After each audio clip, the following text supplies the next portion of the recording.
15 minutes ya masano 15 minutes ya masano ya vrai 15 minutes ya masano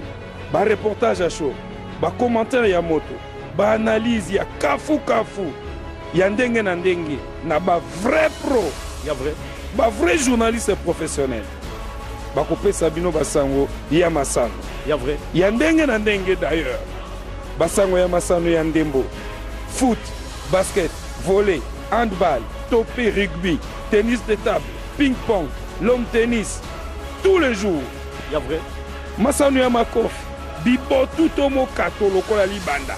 ya vrai boxe karaté judo taekwondo shokando shosho jiu-jitsu c'est na 15 minutes ya masano oyebi moto alambaka biloko ezalaka nde mama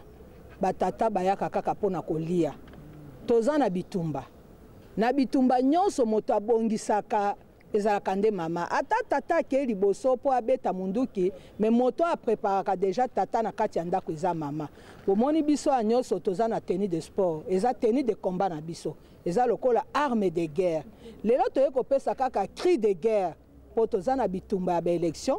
toyebi ke président na biso Kabila aponaki dauphin oyo aza komérite po to amene ye na victoire po ke lobi akoma président de la république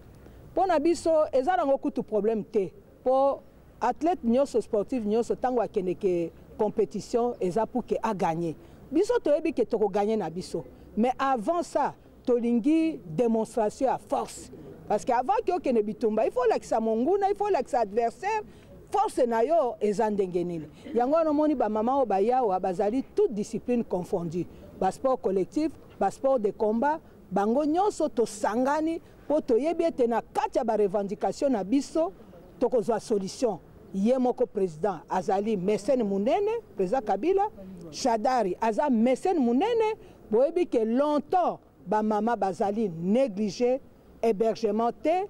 ba infrastructure sportif ya bango te alors que toyebi ke na Afrique il y a infrastructure uniquement spécifique pour na ba maman alors tolingi ke Congo na biso lobi na kati ya modernité oyo esuka kaka na ba domaine mosusu te mais ekota pe na kati ya sport pour sport na biso eza kosala fierté tozotala par exemple ka ya ba anciens athlètes na biso ya basket ya foot ya volley ya ba sport de combat ba médaille ebele oyo yawa na Congo ezalaka ramené par des femmes mais nulle part basalelaka yango makelele ezalaka ke pasaka sous silence ndenge wana mais lokola mpe likambo epolaka te tolingi à l'occasion ya campagne oyo batenir nango compte pour que sportif ya mwasi na ya mobali oyo amuyaki mayo na ye amemaki médaille amemaki coupe aluka mpe se retrouver et puis totala pe ndenge ni toko kosunga bango na baka sociaux baka ya maladie baka ya bana ya bamakambo misusu ya mike pour que ba sentir que non mboka na biso l'état na biso eza pe ko s'occuper na biso tala un peu pour nani to sangaraki lelo donc ezali pour na kopesa déjà coup d'envoi na pré-campagne pour na lera campagne ezala isusu bakambe ya ko bina binate mais ezala tokende directement na but, directement na ligne d'arrivée pour il suffit na biso totiaka pas moko to si to gagner donc le président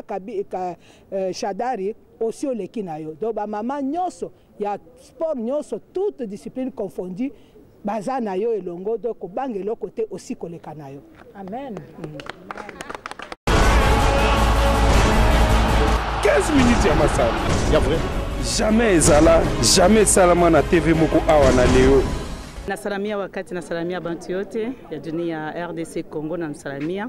hapa tulikuwa kupatana chez mama Mado Ekele Maisha Park njo ya rassembler ma tendance yote sportive du côté féminin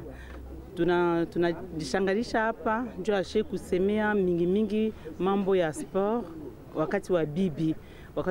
ndio ya kutembesha maisha yake mzuri mkatikati ya sport. Ndio pa tunakuwa kushangalia hapa kwa mama Mado a Maisha Park. Ni wakati wa campagne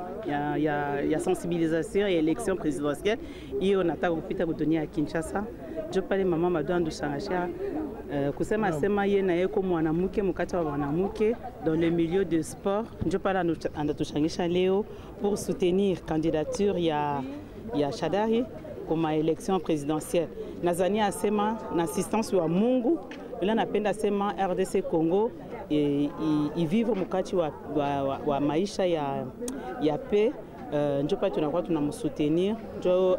kampanye yake ipite mzuri et Mungu asaidie dans la victoire apite comme ça dunia yetu ata bote bale beko moeste bote bale beko dunia yote ya Kinshasa par son appui par son cœur. Mungu amsaidie akapite président chez bote tukavivre maisha yetu dans la paix.